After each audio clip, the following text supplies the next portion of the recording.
ये कहानी रानी और एक जिन्न की है। रानी ने कैसे जिन्न से अपनी प्यास बुझाती है और रानी का शरीर से आत्मा ही निकाल जाती है।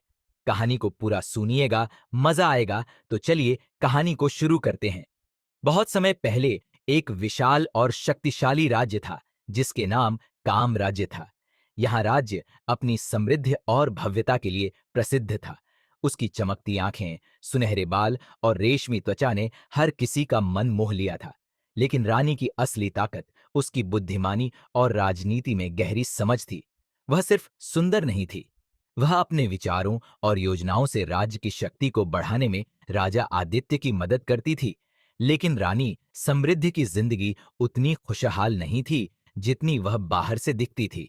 राजा आदित्य एक मेहनती और न्यायप्रिय शासक था, लेकिन वह अपने राज्य की जिम्मेदारियों में इतना व्यस्त था कि अपनी पत्नी को समय नहीं दे पाता था। रानी के जीवन में एक अजीब सा खालीपन था, लेकिन वे कभी पूरी नहीं हो पाती थी। महल की दीवारों के भीतर कुछ ऐसा था जो बाहर की दुनिया नहीं जानती थी। हर रात रानी अपनी खिड़की से बाहर अंधेरे आसमान को देखती और अपने जीवन के अधूरी ख्वाहिशों को सोचती।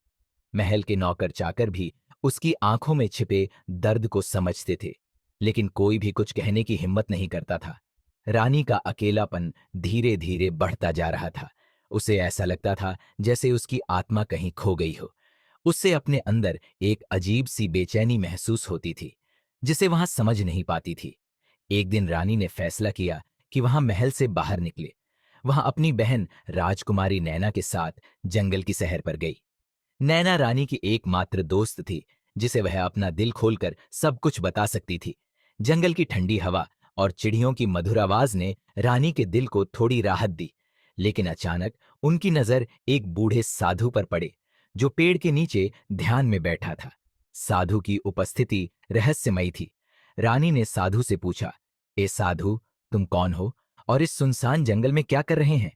साधु ने अपनी आंखें खोली और धीमे स्वर में कहा, ए रानी, मैं यहां नहीं बल्कि तुम्हारे भीतर की बेचैनी को देखने आया हूं। तुम्हारी आंखें जो कहती हैं वह तुम्हारा दिल नहीं समझ पाता। रानी समृद्ध साधु के शब्दों से अचंभित थी। वह ठिठकर खड़ी हो गई और उसकी बहन नैना भी घबराई हुई थी। तुम मेरे दिल के बारे में इतना सब कैसे जानते हो? रानी ने संदेह से पूछा। साधु ने धीरे से मुस्कुराते हुए कहा, मैं साधारण इंसान नहीं हूं। मैं उन आत्माओं की आवाज सुन सकता हूं जो अधूरी इच्छाओं में बंधी रहती हैं। तुम्हारे मन की पीड़ा मुझे साफ दिखाई देती है। तुम जो चाहती हो वह तुम्हें कभी नहीं मिला, और अब तुम उससे दूर भागने के लिए तैयार हो। रानी को यह सुनकर लगा कि साधु उसकी आत्मा के भीतर झांक रहा है। उसने अपने अभिमान को छिपाते हुए कहा, अगर तुम सब कुछ जानते हो तो बताओ कि मेरी इस बेचैनी का हल क्या है? साधु ने अपनी झोली से एक चमकीला चिराग निकाला। यह चिराग पुराना लग रहा था, लेकिन उसकी सतह पर अजीब सी चमक थी, जैसे वह किसी रहस्य को छुपा रहा हो। यह जादुई चिराग है, साधु ने कहा। यह तुम्हारी हर ख्वाहिश पूरी करेगा, लेकिन ध्यान रहे, हर ख्वाहिश की एक कीमत है। इसे इस्तेमाल करना आसान है, लेकिन इसका परिणाम समझना मुश्किल। रानी के चेहरे पर जिज्ञासा और लालसा उभर आई। उसने पूछा, यह कीमत क्या है? साधु ने गंभीर स्वर में जवाब दिया, तुम्हारी आत्मा का एक छोटा हिस्सा है। हर बार जब तुम एक इच्छा मांगोगी, तुम्हारी आत्मा का एक अंश कम हो जाएगा। जितनी ज्यादा ख्वाहिश है, उतनी ही आत्मा का नुकसान है।